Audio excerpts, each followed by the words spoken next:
Danutė Jonkaitytė, vyresniosios kartos grafikė, kuri geba virtuoziškai per labai lakonišką formą perteikti talpią mintį. Jos kūryboje gausu individualaus simbolizmo, ekspresyvumo ir ypač ankstyvojoje kūryboje daug figūratyvinių motyvų. Vėlesnėje kūryboje menininkė žengia minimalizmo link, imasi eksperimentų su rankų darbo popieriumi, tą figūratyvą palieka nuošalyje.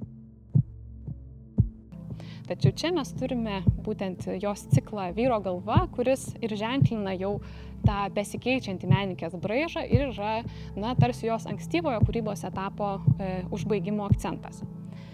Šiame cikle Vyro galva menininkė vaizduoja tokį košmarišką, žiurkišką tarsi pavidalą, ateinantį iš mūsų baisiausių sapnų, tūnantį mūsų šešėliuose. Šis pavidalas kartais žvelgia tarsi juodomis akiduobėmis į žiūrovą, kartais pastėrusi tokiu žvilgsniu stikliniu. Jo galva sudaryta tarsi iš metalinių konstrukcijų. Ir šis vyras priverčiamas klausti, kuogi šis veidas yra toks svarbus. Menininkės kūryboje justi būtent ir kitų menininkų darbuose, ypač grafikų kūryboje 8–9 dešimtmetyje atsispindintys motyvai.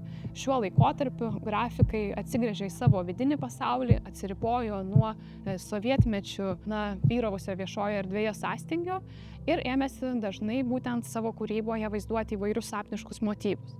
Tai būtent juos matome ir Jonkaitytės darbuose. Ir būtent kalbant apie grafiką, labai svarbu būna paminėti, kokią techniką jie yra atlikti, kadangi būtent technika dažnai apsprendžia visą mūsų matomą vaizdą. Jonkaitytė yra litografijos meistrė ir ekspertė. Būtent litografija jai leidžia perteikti tokią intensyvę, aksomišką, labai gilią juodą spalvą, taip pat palikti tokius eskiziškus, gyvus brūkštelėjimus, ir kartu leidžia perteikti ir tokį kartu tapybiškumą panašų į akvarelę. Menininkė būtent ir yra viena kūrėjų, kuri stipriai prisidėjo prie šios technikos gaivinimo ir atgimimo būtent 20 amžiaus 9-ajame dešimtmetyje Lietuvoje.